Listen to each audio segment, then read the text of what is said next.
Hola, ¿qué tal? Muy buenas noches, 8:45, momento de las noticias. Mi nombre es Juan Carlos Sandoval y le presento nuestros titulares. Banco Industrial, siempre de tu lado, presenta los titulares.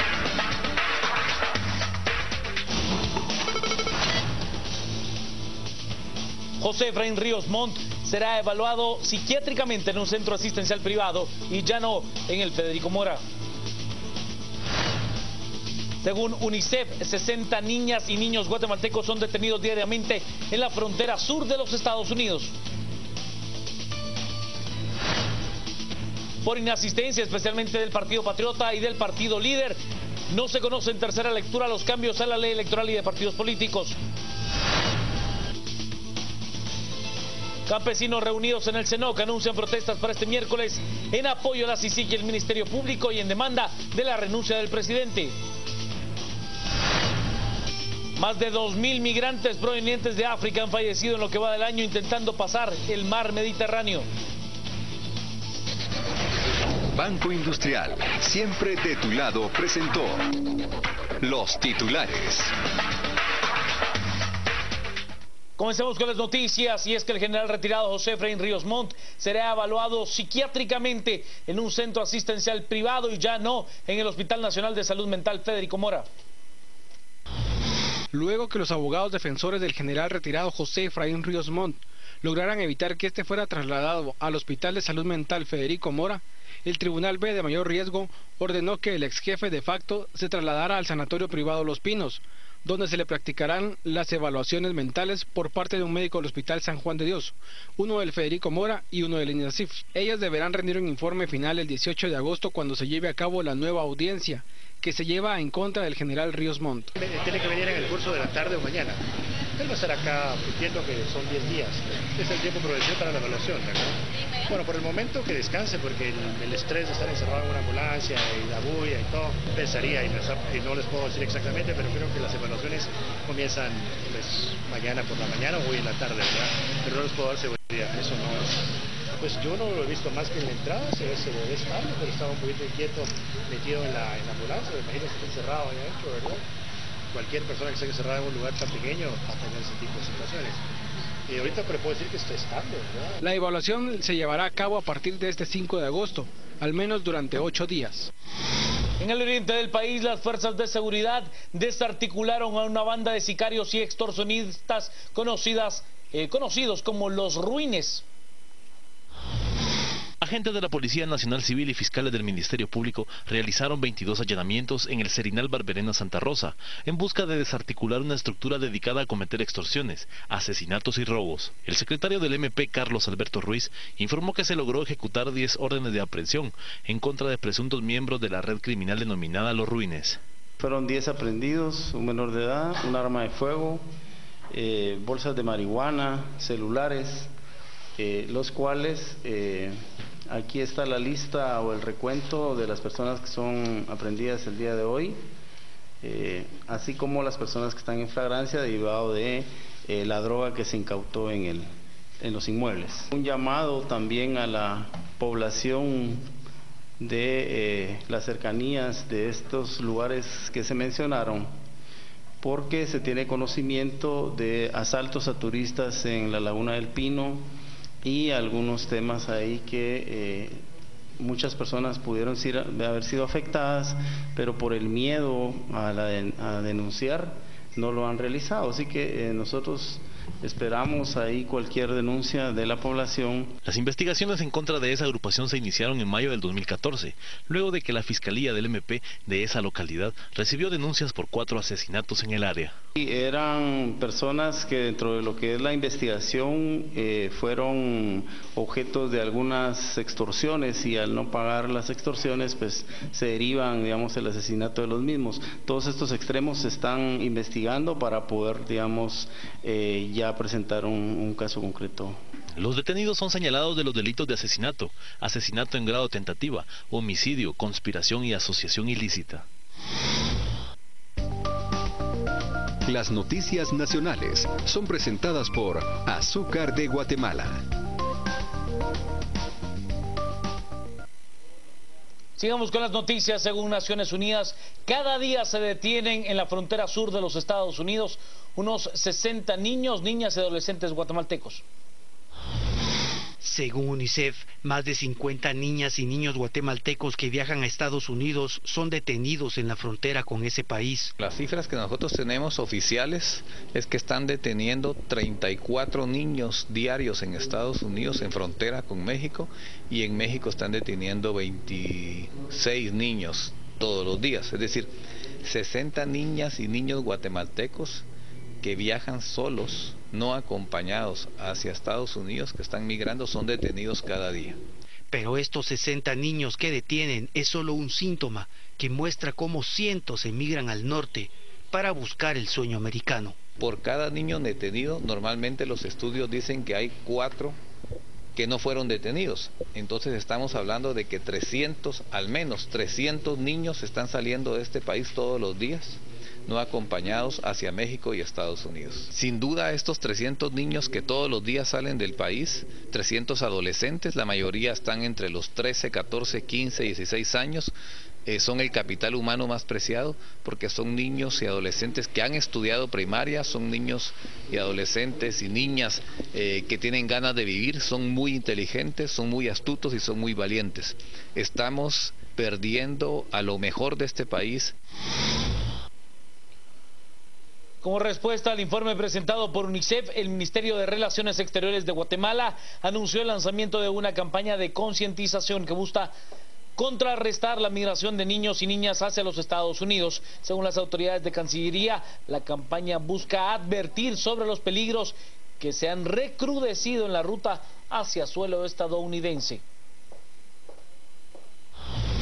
Lo que como Cancillería estamos haciendo es coordinando con las instituciones de gobierno y por supuesto con la cooperación internacional para trabajar de manera fuerte en el tema de la prevención. Hace 3 semanas hicimos el lanzamiento de una campaña en Santa Cruz del Quiché. Esta campaña es específica para niños, niñas y adolescentes y sus familiares. Se llama ¿Qué hago? ¿Qué pasa? ¿Qué hago? Lo que pretende esta campaña es decirle a los niños, primero, prevenirlos de no migrar de esa manera. Segundo, informarlos, orientarlos de cómo, si desean ellos migrar o viajar a Estados Unidos, cómo lo deben de hacer a través de una visa, y por supuesto les damos a conocer los riesgos que implica la migración irregular en su tránsito por México y en su ingreso a Estados Unidos. Estamos fortaleciendo nuestra red consular, no tenemos muchos recursos, pero estamos haciendo un gran esfuerzo. La coordinadora de organizaciones nacionales campesinas, CENOC, anuncia manifestaciones masivas para mañana. No vamos a bloquear carretera en ningún lugar, en ningún punto del país. Va a ser una marcha en todos los departamentos, donde va a comenzar en la central de los departamentos y va a culminar en todas las gobernaciones de cada departamento. Y acá en la ciudad de Capital lo vamos a comenzar en la municipalidad. Luego nos dirigimos al Congreso de la República, de ahí a la CC y finalmente culminamos aquí frente al Palacio Nacional. Los objetivos en sí de la marcha para el día de mañana es, como movimiento campesino indígena en Guatemala, nos pronunciamos en el respaldo total del trabajo que está realizando la CICIG en Guatemala, en donde está desmantelando esa red de corrupción que de muchos años venía viéndose en Guatemala, en la actualidad se está detectando.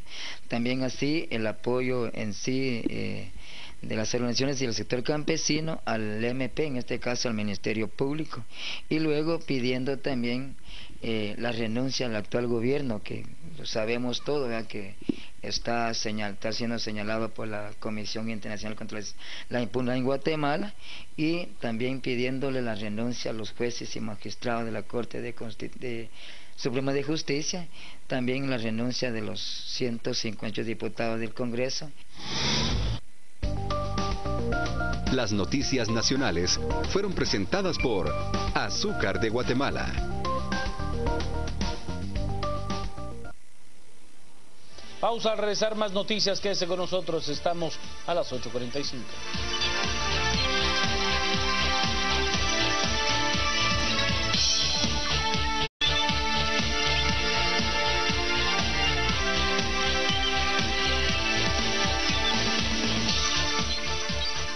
Sigamos con las noticias más importantes del día. He de contarle que no hubo quórum en el Congreso de la República para conocer las reformas a la ley electoral y de partidos políticos. Un diputado hizo falta para que el Congreso de la República pudiera conocer en tercera lectura las reformas a la ley electoral y de partidos políticos y el antejuicio contra el presidente de la República, Otto Pérez Molina. Tan solo 79 parlamentarios se hicieron presentes. La inasistencia corrió a cargo del PP y Líder, cuyos diputados entraban y salían del Pleno para no completar el quórum. Para el diputado Walter Félix, esta es una estrategia de las bancadas mayoritarias. En realidad esto lo que refleja de alguna manera es una estrategia perversa que lo que busca es realmente que estos temas que son cruciales en este momento de crisis política e institucional que está viviendo Guatemala, no se traten, ¿verdad? Es lo que se percibe realmente, que no existe la voluntad política para que esta temática se aborde. No solo está el tema del antejuicio contra el presidente de la República, sino también contra varios ministros. Otro de los parlamentarios que responsabilizó a los diputados del PP y Líder fue Selvin García. Y es lamentable que no haya una responsabilidad por parte de algunos bloques legislativos que no envíen a sus diputados, o individualmente que no hay una responsabilidad del diputado de presentarse. Hoy más que nunca necesitamos avanzar en una agenda legislativa. El Congreso de la República debe dar una muestra de seriedad y sobre todo de responsabilidad en materia a los temas que estamos tratando. Una vez más, las excusas de los parlamentarios fue en su mayoría por inconvenientes personales. Y en esta ocasión, más de 35 diputados presentaron pretexto para no trabajar en el Parlamento. Y he de contarle luego que este martes fuera un fracaso tratar de conocer las reformas a la ley electoral y de partidos políticos en tercera lectura y el antejuicio contra Otto Pérez Molina. El presidente del Congreso, Luis Rabé, asegura que espera que para el próximo jueves exista voluntad política para conocer tales casos. Esperamos que el día jueves contar con los 80 votos para que se realice la tercera lectura y poder enviar a la Corte de Constitucionalidad. Pero también quiero adelantarles que también hay otros temas que estamos en Junta Directiva muy interesados en que se conozcan en el Pleno del Congreso, como es la ley Probosque, como es también la ley para las escuelas de fe y alegría, y otros temas también que esperamos, primero Dios, que se incluyan y que además sean aprobados lo más pronto posible. Y de una manera bastante original, el Movimiento Cívico Nacional hizo un llamado a no reciclar políticos, es más, tirarlos al bote de la basura. El Movimiento Cívico Nacional lanzó una campaña contra el reciclaje político. Para ello, puso botes de basura para tirar en ellos a todos aquellos congresistas como Luis Rabé, Baudilio Hichos, Iván Arévalo, Jaime Martínez Loaiza, Maynor Capa, Ronald Sierra, Manuel Barquín, Roberto Kestler, Alfredo Coctí, Haroldo Quej y Mario Taracena, junto a Aristides Crespo y Cristian Bucinote, entre otros, que ya no deberían, según el movimiento, seguir en el legislativo. Y estamos tirando a la basura todos aquellos caras que nosotros consideramos que ya no tienen que estar en el Congreso. ¿Por qué? Porque hemos detectado nosotros, al igual que todos los ciudadanos, que el ciclo de los diputados se resume en tres partes. Primero, es electo por un partido. Segundo, su legislatura la pasa en ese partido o cambia de partido. Y por último, el tercer ciclo es garantizar a cualquier costa su reelección. El movimiento explica por qué, con datos, los diputados tienen que irse a la basura. El 61% de los diputados como mínimo busca la reelección, es decir, 96 diputados de los 158 buscan la reelección. La pregunta que le hacemos a los ciudadanos, ¿creen ustedes que realmente pueden reelegirse estas personas habiendo hecho una labor tan mala? Y la segunda es, 130 de 158 diputados en la actual legislatura han cambiado de bancada. ¿Dónde están los principios? ¿Dónde están los valores? Es decir, que nos representen, que sepan que los ciudadanos los estamos vigilando y les exigimos resultados, no solo que lleguen a votar por las leyes que le convienen. El Movimiento Cívico Nacional realizará este acto todos los martes a partir de las 9 de la mañana.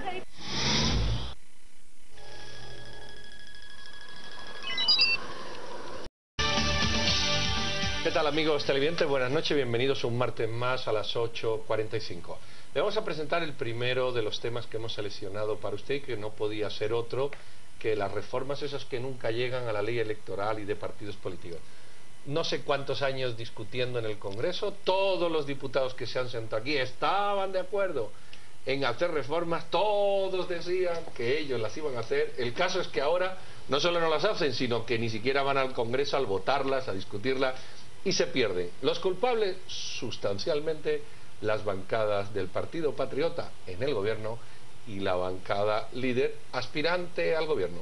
Y los más engañados de todo, los ciudadanos, usted y yo, y otros más que tenemos por aquí, que vamos a ver si opinan lo mismo o no. Nos acompañan hoy, además de doña Silvia Gereda, como todos los martes, Marcio Palacio, que es miembro de la Plataforma Nacional para la Reforma del Estado. Marcio, buenas noches. Mucho gusto. Y también Javier Brolo, analista sociopolítico de ACIO. Señores, buenas noches, bienvenidos.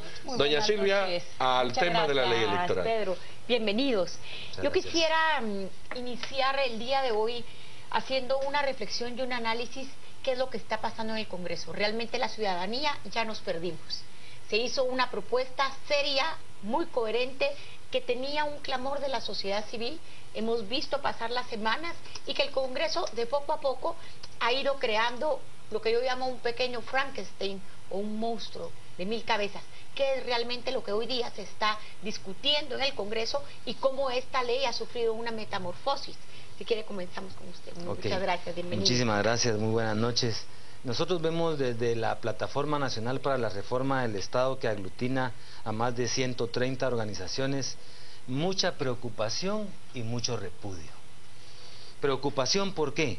Porque nosotros aglutinamos a través de la plataforma el trabajo de muchas propuestas de muchos años, las compartimos con el Tribunal Supremo Electoral, porque creímos nosotros que era el ente para fortalecer la institucionalidad pública, que presenta su iniciativa de ley.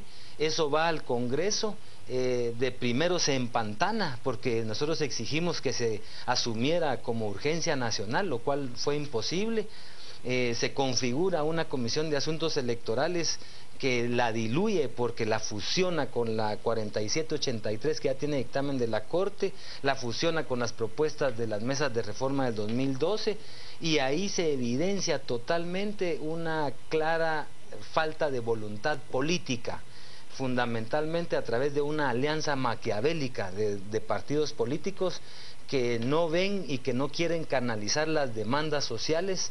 Y nosotros creemos que es fundamental en este momento de crisis hacer un recambio de la clase política que garantice cambios estructurales al país. Pero ¿cuál es el cambio más grande que se hacen, por ejemplo, a estas reformas que están en el Congreso? ¿Cuál es lo más peligroso de lo que los diputados han hecho? Imagínense que esa fusión, ese mix que hicieron, por ejemplo, con el tema del transfugismo. Es inaceptable y repudiable que el transfugismo quede, que en los primeros 3 años no puede haber transfugismo. Sin embargo, en el 4º año se vayan todos. Que se vayan todos. Y que migren al partido ganador, como lo hicieron ahora. Eso es inaceptable en un momento de crisis cuando la población está exigiendo un rechazo a la clase política, y esta información debe llegar a la sociedad guatemalteca, porque entonces el voto de castigo, de repudio y de rechazo crece cada vez más. Javier, hemos visto el análisis de Marcio que comparto absolutamente. ¿Cuál es tu visión? Marcio decía al final, le hemos dado no sé cuántos cientos de propuestas, y es verdad, ha habido propuestas de todo tipo, y al final los diputados pareciera que les viene del norte todo y hacen esta estupidez y abuso, que creo ese calificativo se lo doy yo, de decir, bueno, en los primeros 3 años usted no puede ser tráfuga, pero en el 4º lo que han hecho es encarecer el transfugismo. Ese detalle hay otros más. ¿Qué te sugiere a ti como análisis de lo que estamos viendo? Bueno, yo creo que para que los televidentes entendamos un poco por qué este caos y este proceso, es que a lo largo de la historia democrática de Guatemala no hemos tenido la capacidad de dar respuestas desde los partidos políticos con soluciones a los problemas de los ciudadanos. Entonces todos estos problemas se van acumulando, y luego los ejercicios de reforma que queremos hacer normalmente son exhaustivos. Queremos hacer reformas constitucionales de 50 y tantos artículos, queremos hacer reformas a la ley electoral de 70 artículos, porque los temas se han venido acumulando. Entonces se necesita limpiar la mesa y tratar de tocar todos los temas pero no vemos con claridad cómo priorizar tantas necesidades. Yo creo que este ejercicio de reforma ha sido muy valioso y muy importante como sociedad, porque finalmente un actor como el Tribunal Supremo Electoral tuvo la capacidad de administrar la gran cantidad de propuestas de esa sociedad que venían, que tratan temas distintos. Yo agrupo los contenidos de la reforma en 3 bloques. Hay 2 temas de fondo que son muy sustantivos y que estuvieron dentro de la propuesta del Tribunal Supremo Electoral, que era la fiscalización del financiamiento de los partidos. Principalmente, la ley le amarraba las manos al tribunal porque solo podía perseguir partidos, no candidatos. ¿Y quiénes cometen las faltas? Las personas. Y el tribunal no tenía un recurso legal para perseguirlos, se le está incorporando en esta ley. El otro tema de fondo que es muy importante y que es la causa principal de la corrupción es la democracia interna en los partidos. Es postular a dedo. Digamos, el Comité Ejecutivo Nacional puede postular 85% de las candidaturas. Esto le permite acumular y acaparar todo el poder político y sin tener ningún contrapeso. Ese poner gente a dedo es democracia interna y estaba contenido en la propuesta del Tribunal Supremo Electoral, pero se excluye en el dictamen de la comisión. La pregunta es, ¿qué hay? ¿Qué queda? Independientemente del chiste que Marcio ha hecho y de las exclusiones que tú... Yo creo que sí. ¿Qué queda? Yo creo que sí hay un recurso, digamos, tecnológico en diseño institucional que es muy útil dentro de la reforma y que quizás es lo que la hace rescatable, para mi parecer, y es que obliga al Congreso 6 meses después de cada elección a conocer una propuesta de reforma elaborada por el Tribunal Supremo Electoral en conjunto con la ciudadanía. Este mecanismo es el que nos ha hecho falta durante los 30 años y por qué hemos acumulado tantos errores. Entonces, aunque la reforma que está propuesta actualmente tiene algunas deficiencias o algunos errores, este recurso que sí está presente creo que es lo que podría hacerlo rescatable, porque 6 meses después de esta elección tendríamos la oportunidad de hacer las cosas. Pero Marcio, siguiendo esa lógica, cuando se acabaron las comisiones de postulación pasó igual. Vamos a hacer unas propuestas de cambio. Recuerdo que hace un año ya. Por eso tiene que estar obligado en la ley. Pero ¿quién nos garantiza a nosotros que un gobierno que viene con unos diputados que entran con el colmillo retorcido producto de lo que decía Marcio, de este rechazo popular absoluto, quién nos asegura que una aplanadora en 6 meses no yo creo que por eso es la preocupación. Nosotros aplaudimos la voluntad política de más o menos 50 diputados en este momento que están, diríamos, empujando ese cambio. Son no más de 50. Y eso es evidente en que no hay quórum en las plenarias. Pero rechazamos, repudiamos y denunciamos a la mayoría que se está oponiendo a estos cambios, y aquí entra lo peligroso. No nos hemos dado cuenta que, y lo hemos dicho en otras ocasiones, México se va a quedar atrás.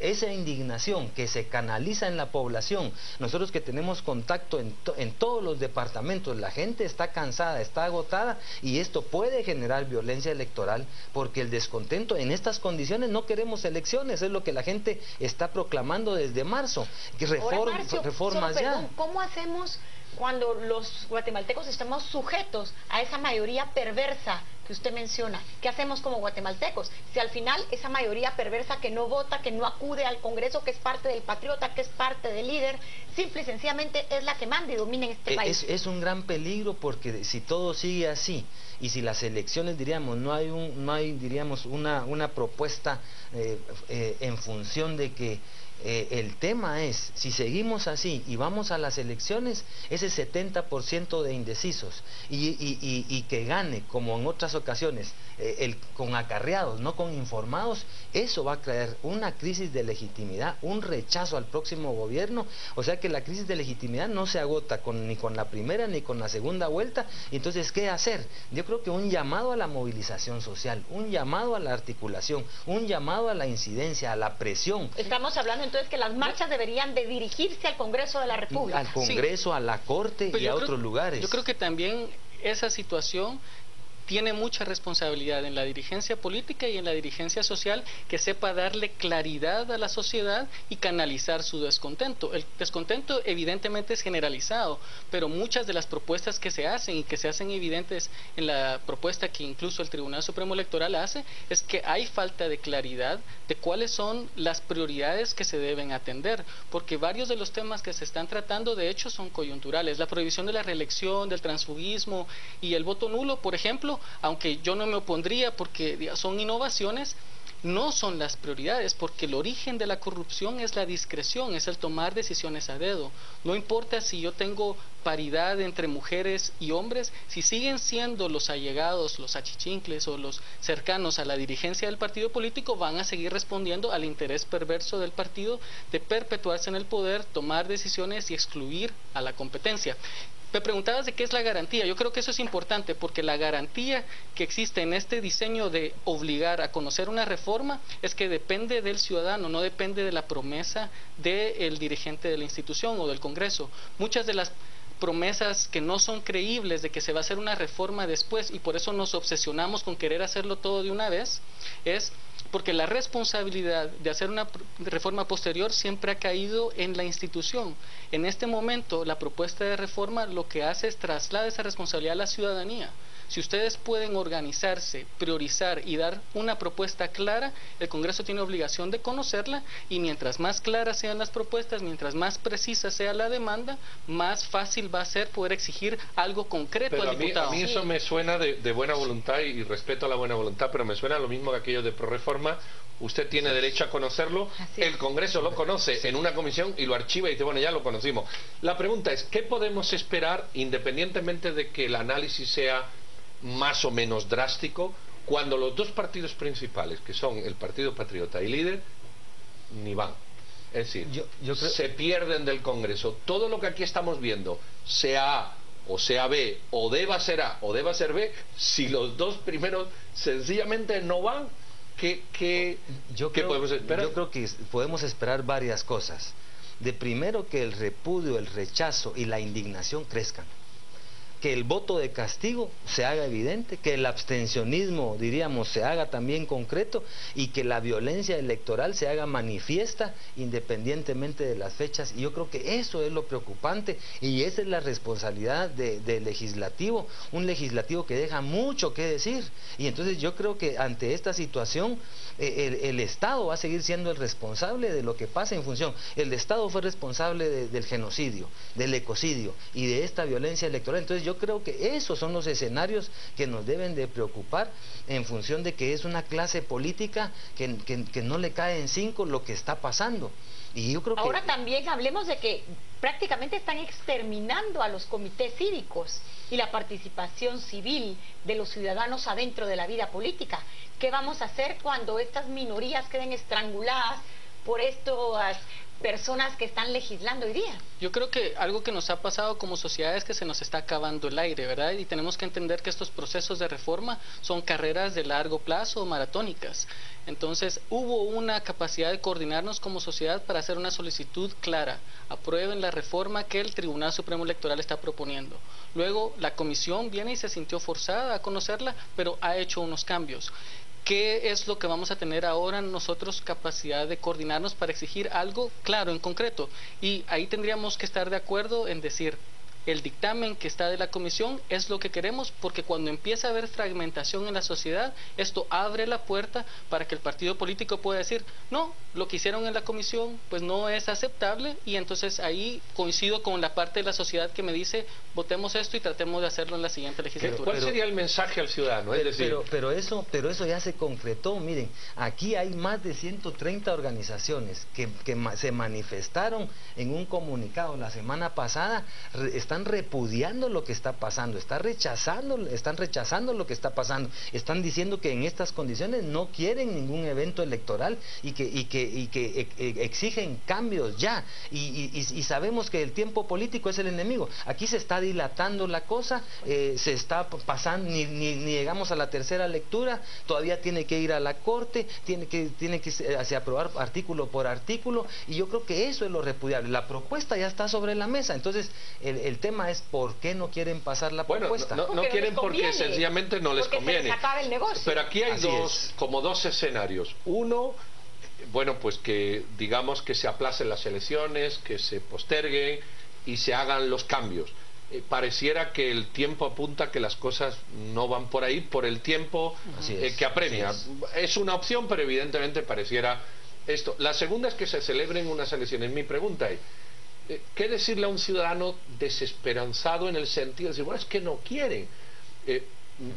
¿Castigamos estas elecciones con un voto a los partidos, por ejemplo, PP y Líder, que esto le viene, no les interesa? Por poner un ejemplo, ¿cómo hacemos para garantizar que este bache lo superamos? Porque yo no tengo muy claro, por muy que esté en la ley y tal, yo no tengo claro que esto se garantice. Bueno, yo ahí lo que diría es que como sociedad claramente debemos de pedir de que se apruebe este proyecto de reforma que está dictaminado, porque aunque tiene errores, se pueden corregir y nos da la puerta para ir progresivamente haciendo las correcciones. Eso es lo mejor que podemos hacer, porque postergar las elecciones crearía otros problemas distintos que no tendríamos capacidad de manejar.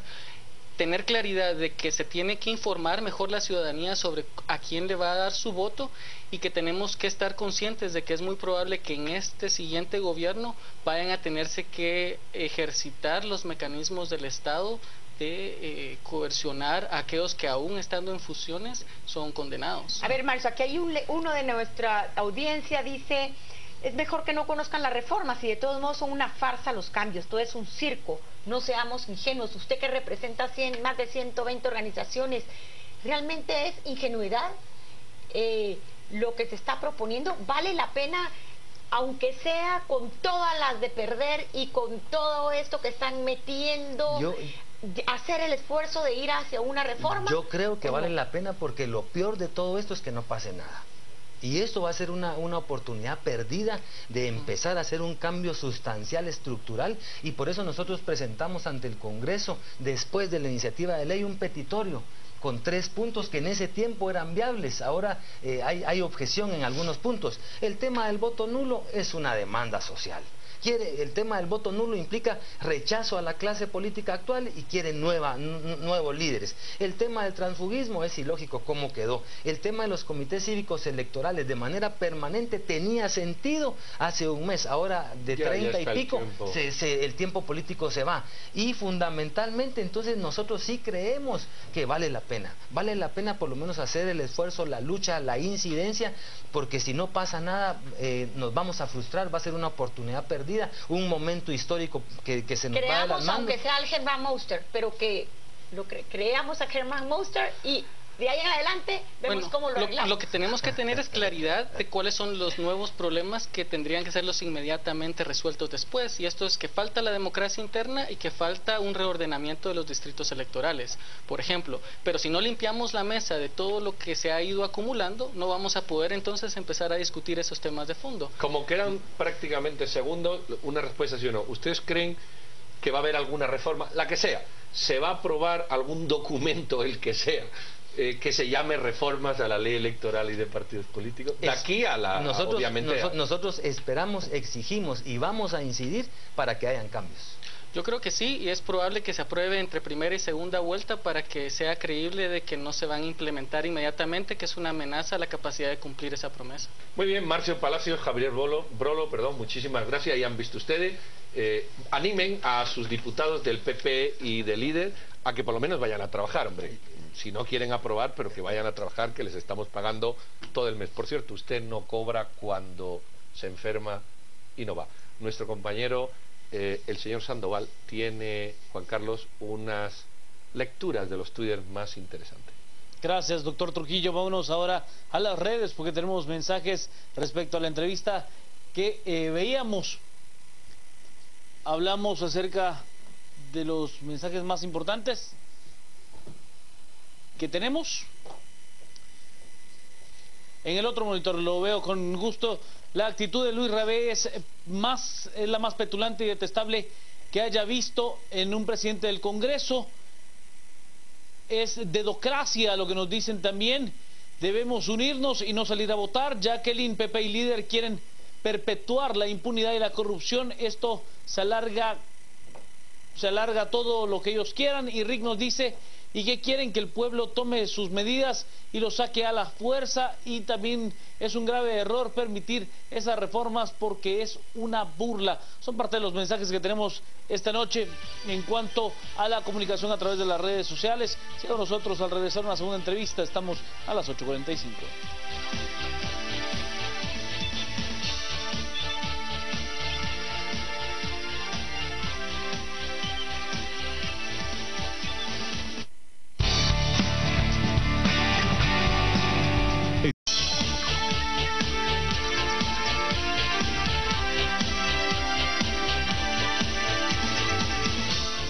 Aquí estamos con otro tema seleccionado y de su interés. Usted sabe que en las redes sociales, en los medios de comunicación, en el tú a tú, muchas personas dicen, bueno, ya le quitaron el antejuicio, ahora los van a condenar, ahora los procesan. ¿Por qué la Corte de Constitucionalidad le dio el amparo? ¿Por qué se lo quitó? ¿Por qué la Corte Suprema no actúa?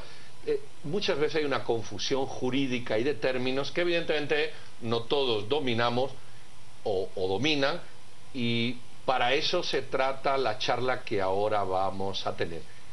¿Cuál es la esencia de todo esto que usted y yo hablamos en la calle y que muchas veces damos por sentado y resulta que no es así, sino que quedan otros flecos por cortar? Vamos a hablar con dos abogados. Estuardo Ralón, abogado constitucionalista. Estuardo, buenas noches. Y Gerson Sotomayor, también abogado y analista en temas políticos del Instituto Comparado en Ciencias Penales de Guatemala. Gerson, buenas noches. Yo creo que la primera pregunta es el antejuicio. Cuando a una persona, en el caso de estos diputados que ha habido ahora, se le quita, como dicen ahí, el antejuicio, ¿qué es eso y qué significa, Estuardo? Pues básicamente el antejuicio es un privilegio que tienen algunos funcionarios, también lo tienen en época electoral los candidatos inscritos, y básicamente el privilegio consiste en que ante el señalamiento de la comisión de un delito, no es en automático que quedan ligados al proceso que se esté ventilando en un tribunal, sino que hay una fase previa para evaluar si existen indicios o no de participación. Y dentro de esa tramitación hay dos momentos. Cuando se le da trámite al antejuicio, se designa un juez pesquisidor para que haga investigaciones y rinda un informe, y el segundo momento es que al rendir ese informe ya se tome la decisión de si se le retira o no la inmunidad, y al retirarse la inmunidad queda sujeto al proceso, es decir, como cualquier ciudadano. Es una fase previa. En este caso lo que ha estado en los medios son sobre todo antejuicios contra candidatos y contra diputados. Los conoce la Corte Suprema de Justicia, designa juez pesquisidor, que es lo que ha ocurrido, y este tiene hasta 60 días para rendir un informe, y luego el Pleno de la Corte decidirá si retira o no la inmunidad. Puede ser un plazo más corto el que se tome el pesquisidor, pero el plazo máximo que tiene es 60 días. A ver, vamos a tratar de comprender un poquito el escenario que usted nos plantea, Estuardo. Estamos hablando entonces que todos aquellos candidatos, como los hermanos Barquín, Martino Eslava-Izar, Roberto González, Salvador Gándara y otros más, a quienes hoy se les procede a quitar el antejuicio, deberán todavía pasar por un proceso, pero eso no los exime de participar como mucha de la gente cree. Ellos pueden seguir participando con su candidatura y pueden inclusive llegar a primera y a segunda vuelta, e incluso ser electos si esto llega a 60 días. Es correcto. De hecho, no se les ha quitado la inmunidad, sino están en el primer momento en donde se dio trámite y se designa un juez pesquisidor, por lo que ni siquiera se ha tomado la decisión si se retira o no la inmunidad, y todo esto no detiene un proceso electoral que va avanzando en paralelo y que los días que nos acercan al 6 de septiembre cada vez son menos. Gerson, se puede dar, digamos, el peor de los escenarios, políticamente hablando, es que cualquiera de estos candidatos a diputado, a vicepresidente o alcalde, el juez pesquisidor no rinde su informe antes, es electo, ¿verdad? Por lo que sea, y luego el juez pesquisidor rinde un informe y supongamos que la Corte Suprema estima que hay indicios suficientes para retirarle la inmunidad. ¿En qué momento queda ese candidato ya electo, ese diputado electo, ese alcalde electo o ese presidente o vicepresidente electo? ¿Qué ocurriría en ese escenario? Bueno, en este caso lo que ocurriría es simple y sencillamente lo que establece la Constitución, que es que un funcionario público, sea en ese momento electo o ya habiendo tomado posesión, puede ser separado de su cargo hasta el momento en que se dicte prisión preventiva o sea condenado y tenga prisión e inhabilitación especial. De lo contrario, puede ser que tenga una medida sustitutiva que ha sido ligado a proceso, pero eso no exime que no cumpla sus funciones Un públicas. arresto domiciliario, por ejemplo. Un arresto domiciliario podría seguir teniendo sus funciones públicas. La Constitución, digamos, tendría que pedir permiso, por supuesto, pero eso no eximiría a que no se separa del cargo. Correcto. Solo la prisión preventiva hace que se separe del cargo ese funcionario, y eso obviamente pues indica, si se lo pedimos a un funcionario que ya está en plena actividad de sus funciones, no sea así a un candidato que digamos que está ahorita compitiendo en la palestra electoral y que obviamente no puede retirarse el derecho político de elegir y ser electo mientras no se le dicte esa prisión preventiva o bien sea condenado con inhabilitación especial. Estamos entonces hablando que todos estos candidatos que tienen hoy un antejuicio son inocentes el día de hoy hasta que se les encuentre culpable, como dice el artículo, creo que es el 59 de la Constitución de la República. Y ante eso, ¿qué es lo que entonces nos espera en las próximas elecciones? Sería potestad del Tribunal Supremo Electoral en estos momentos apelar a la honorabilidad de los candidatos y decir no se les inscribe, así como se está haciendo con el presidente Portillo, o acudiendo a este principio de presunción de inocencia, el Tribunal Supremo Electoral no tiene ninguna discrecionalidad o capacidad para decidir si se inscriben, ya están inscritos, pero si se les anula o no se les anula su candidatura, su inscripción. Yo creo que ahí, obviamente, esto se presta a diversas interpretaciones, pero quiero ser muy objetivo en el análisis. Obviamente yo no quisiera que fuera así, pero realmente con lo que estamos hablando del debido proceso, del principio de inocencia, enmarcado que garantiza, digamos, es una garantía y un derecho constitucional de todos los ciudadanos, una norma de rango constitucional, pero que es de carácter administrativo, no puede oponerse, no tiene más peso que una norma constitucional que ampara un derecho humano, tal cual es el tema de elegir y ser electo. En este caso, yo sí plantearía mis serias dudas a si el artículo 113 constitucional es aplicable en cargos de elección popular. Es difícil verlo desde esa forma, obviamente éticamente reprochable si se quiere, pero jurídicamente es un derecho. Y creo yo que en esa medida, pues las garantías y los derechos nos amparan a todos y todas las personas, y obviamente objetivamente también tenemos que plantearnos ese otro escenario. Eso puede llegar, siguiendo este razonamiento de Gerson, que es perfectamente admisible, en amparos o en peticiones hasta la Corte de Constitucionalidad, y yo quería tocar el tema de la Corte de Constitucionalidad. Cuando la Corte de Constitucionalidad otorga aquel amparo contra la petición de antejuicio al presidente Pérez Molina, que luego ya lo anula y otorga el definitivo al sí al otro, mucha ciudadanía dice, bueno, ¿a qué juega la Corte? Es una decisión política, hay un sustento jurídico. Yo creo que los ciudadanos en general leemos poco la sentencia, y los que las leemos tampoco las entendemos mucho, porque esto del lenguaje jurídico hay que echarle su hormiga. Pero ¿cómo explicar al ciudadano que tenga confianza, que no tenga confianza, si la Corte está politizada, si no está, de la perspectiva de un jurista que sí está en esa línea del derecho? Yo creo que hemos visto una serie de solicitudes de antejuicio, y uno podría separarla en dos grupos: aquellas que son pedidas por la CICIG y el Ministerio Público, y aquellas que han sido solicitadas por partidos políticos o entidades que no son las autoridades de persecución. En el caso específico del antejuicio del presidente Otto Pérez Molina, son dos diputados de dos partidos políticos los que presentan la solicitud y no el ente investigador.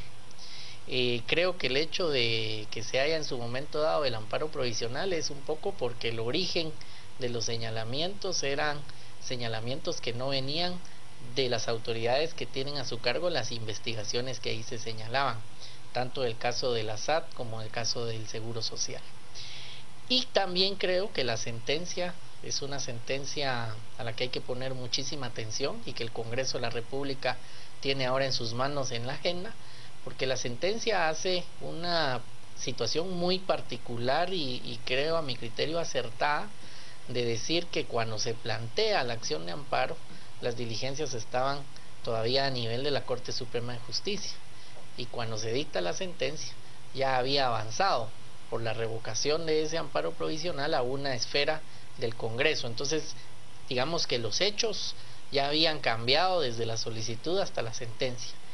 Y la Corte en sus consideraciones dice: nos parece como un vicio de procedimiento el hecho de que no se hayan planteado por los entes investigadores acusaciones y que sea un origen atípico de los partidos políticos. Menciono esto porque los miembros del Congreso tienen la obligación de revisar esa sentencia y saber si no hay un vicio en el proceso y pueda incluso retornar a la Corte Suprema de Justicia el análisis o resolver el Congreso conforme Eso cuando van a derecho. trabajar, ¿te refieres? A cuando vayan a trabajar, pero digamos, sí creo que este antejuicio ha sido atípico tanto en su planteamiento como en su defensa. Hay un juicio atípico, es una denuncia atípica también la que se hizo, por ejemplo, contra la fiscal general, desde esa atipicidad que tú dices de que no es el ente perseguidor o persecutor de los delitos, como es CICIG, MP, contra la fiscal general y contra otros funcionarios públicos. Exactamente, y incluso contra el candidato Roberto González, que entiendo que no es un ente investigador, sino que es una persona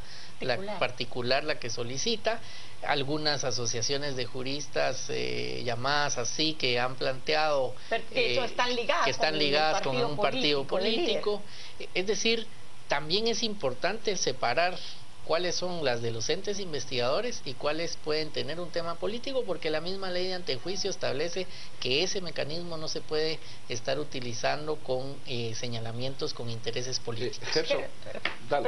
Gerson, yo solo quisiera preguntarte a ti, ¿qué es lo que nos espera entonces a los guatemaltecos el día de hoy? ¿Cómo podemos llegar a la primera vuelta? ¿Vamos a ver a todos los candidatos participando?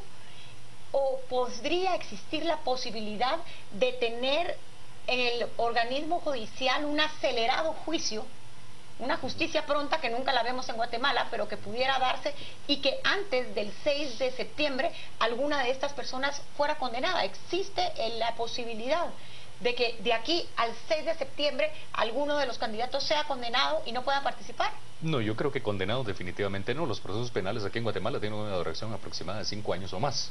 Entonces, condenada definitivamente creo que no, para primera vuelta. De repente lo que sí puede ocurrir es de que el juez pesquisidor, en extraordinario y acelerado uso de sus facultades y de sus funciones y haciendo un buen trabajo, pues entonces en un tiempo menor realice el informe que le corresponde enviar a la Corte, los informes, porque son varios informes los que tiene que emitir, que le corresponde enviar a la Corte Suprema de Justicia, los emita y la Corte Suprema de Justicia tome la decisión de retirar el antejuicio, el derecho a antejuicio. En esto todavía queda de que el proceso sea conocido, como cualquier ciudadano, se abre el proceso penal y obviamente esto podría darse hasta que un juez le dicte prisión preventiva a alguno de los denunciados. Pero de lo contrario, este tema vamos a ver un 6 de septiembre con todos los candidatos. Vamos a ver si alguno de ellos, pues tomando posesión, entonces pues se le dicta prisión preventiva y se le tendrá que separar del cargo, ya sea electo o ya asumiendo posesión del mismo. Y esto pues obviamente el derecho es así, el derecho de defensa es así. Lamentablemente sé que todos los guatemaltecos no quisiéramos ver eso, pero es realmente como se debe dar. Y obviamente creo yo que también que se hagan los procesos como deben hacerse también no permite que exista un ámbito de discrecionalidad a la hora de la aplicación de justicia, que creo que también cualquier ciudadano puede ser víctima de esa aplicación de justicia. Y obviamente comparto totalmente la opinión de mi colega, en el sentido de que es absolutamente indispensable que, digamos, separar los dos temas. Un antejuicio solicitado por el ente investigador y otro antejuicio que sea solicitado por un particular, ya que entonces ya existe una calificación y debería de existir una profundización mayor en torno a si es político, espurio o ilegítima la solicitud de retiro de antejuicio, que es lo que en este momento la Corte Suprema de Justicia puede calificar para darle trámite o no si a no una solicitud de retiro de antejuicio. Porque si no se puede prestar a vendetas personales o Así políticas, es. como estamos viendo. En todo caso hemos visto una Corte Suprema muy amigable, prácticamente por unanimidad. Han concedido todos los antejuicios, incluidos estos, bueno, con excepción del de la fiscal Telma Aldana, que evidentemente lo rechazaron, pero por ejemplo el del señor Canela, que sí tiene esa otra procedencia, lo han dado.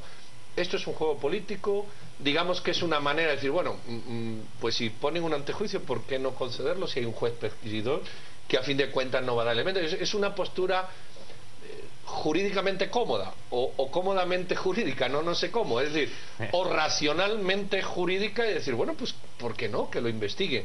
¿O hay que hacer otra lectura? Creo que hay que hacer otra lectura en el sentido de que precisamente en esta sentencia que emitió en definitiva la Corte de Constitucionalidad esboza que no solo es el origen del que hay que analizar con mayor detenimiento cuando no son los entes investigadores, sino que en ese momento, por ejemplo, la Corte Suprema de Justicia debe de razonar y fundamentar muy bien por qué de los motivos para dar trámite. Es decir, en uno hay pruebas y en otro no. No es un ente tramitador, sino hay un análisis de fondo para poder conceder o no el trámite. Y ahí, en ese punto, creo que en esta lluvia de antejuicios que han habido, no todos han tenido ese nivel de profundidad quizás, y así lo menciona la sentencia de la Corte de Constitucionalidad. Yo creo que este caso de vamos contra el presidente Pérez Molina todavía tiene mucha tela que cortar, porque la sentencia es bastante completa en dar unos considerandos muy puntuales y que pueden haber aspectos técnicos que hagan regresar el proceso para que la Corte razone si cabía o no darle trámite a ese. Pregunta una persona de la audiencia, ¿qué pasa con la justicia después de las elecciones? Si queda alguien acusado, ¿caminará o no? ¿Qué nos toca si el vicepresidente fuera encontrado culpable? ¿Cuál es el camino legal que procede? Pues en primer lugar, yo creo que pasa con la justicia después de las elecciones. Yo espero realmente que tengamos cualquier funcionario electo, pero que tengamos realmente una justicia que esté caminando de mejor manera que lo que veníamos viendo desde hace muchos años. ¿Por qué planteo esto? Obviamente se está presentando un escenario jurídico en donde realmente se le está impulsando a que, por ejemplo, CICIG, a través del Ministerio Público, lleve determinados casos, y esos determinados casos no solamente son emblemáticos y ejemplares, sino también que está viniendo a tocar una parte de la justicia que no se había tocado anteriormente, que es el tema de la corrupción. Y ese tema de la corrupción creo que pone a temblar a Raimundo y medio mundo en este país, porque realmente habíamos vivido en un sistema de impunidad absoluta en los últimos 10 o 15 años. Muy bien, Gerson Sotomayor, Estuardo Ralón, muchísimas gracias. Ya han visto ustedes explicaciones jurídicas para no juristas. Mi conclusión sería, tengamos fe en la justicia. Hasta ahora el ente acusador, CICIG, Ministerio Público, pareciera que han hecho su trabajo suficientemente bien por las pruebas que han presentado. La Corte Suprema de Justicia ha tramitado, podemos hacer alguna crítica de análisis de profundidad, pero ha dado trámite. Los jueces pesquisidores designados, esperemos también y deseemos que hagan el suyo, y la Corte Constitucional ha dado lineamiento suficiente. A lo mejor el sistema no está tan mal desde una perspectiva de ensamblaje o de andamiaje. Muchas veces lo que queremos es que las cosas sean más rápidas y que la justicia siempre responda a nuestros intereses, y muchas veces no es así. Pues sin más trámites que esa conclusión para no juristas, para mí, es decir, doña Silvia y yo nos despedimos, pero no sin antes darle la entrada a nuestro compañero Juan Carlos Sandoval, que le va a hacer ahí un repaso de los tweets más interesantes. Muchas gracias, nos vemos el martes, pero escuchen lo que tiene el señor Sandoval que decirnos. Gracias, doctor Trujillo. Vámonos a las redes. Estamos con los mensajes más comentados que tenemos en Twitter. Hasta el momento nos dice José Ramón, ya no tenemos institucionalidad. Corte Suprema de Justicia debe favores y legislativo evade sus responsabilidades. Ana, que los lleguen a proceso pronto. Larisa nos plantea, si fueran honorables harían todo correctamente. Antonio, pero tienen tantas protecciones que es imposible desentrampar los procesos. María, Por los antejuicios se deberían de suspender las elecciones, que falta de dignidad y respeto al pueblo. Y Raúl, un candidato solo puede ser inhabilitado por sentencia, pérdida de los derechos, auto de prisión, incompatibilidad, es lo que nos plantea Raúl. Parte de los mensajes. Este será el tema que estaremos tocando a las 10 p.m. para que usted siga comentando. Utilizaremos el hashtag revocatoria TSE. Hablamos acerca de si existe la posibilidad de revocar las inscripciones ya realizadas por el Registro de Ciudadanos y también por el Tribunal Supremo Electoral. Revocatoria TSE, nuestro hashtag de la noche. Hugo Novales y Edgar Ortiz en el análisis. Quédese con nosotros en Noticieros de Guerra Antigua. Los deportes son presentados por el nuevo Whopper Chimichurri de Burger